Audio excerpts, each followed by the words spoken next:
जुमेरात 8 मई के सैरबीन से जावेद चौधरी का सलाम। पाकिस्तानी फौज का रिफाल समेत 5 इंडियन जंगी तैयारे और 25 इसराइली साख्ता ड्रोन्स मार गिराने का दावा। Last night, that is the night of 7th and 8th May,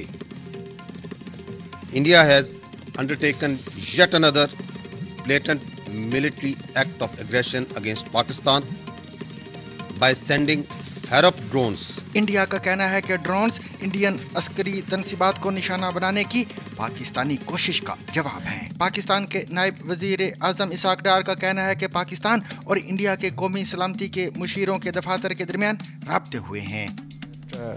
There was a contact between the national security advisors. So you were saying that the national security advisors of India and Pakistan spoke to each other after this There has been contact between the two.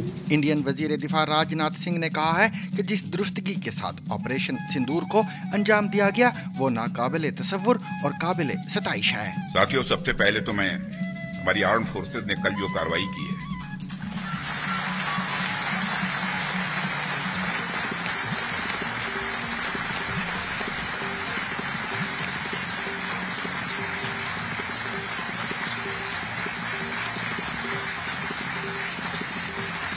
और जय हिंद जो शौर्य और पराक्रम दिखाया है उसके लिए मैं हृदय से बधाई देता हूं।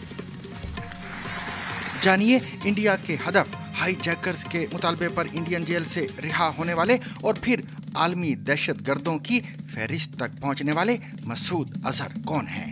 पाकिस्तान की सुप्रीम कोर्ट ने फौजी अदालतों में शहरियों पर मुकदमे चलाने का अमल दुरुस्त करार दे दिया। इसके अलावा भी बहुत कुछ आज के सैरबीन में शामिल है, मगर पहले अहम आलमी खबरों का खुलासा।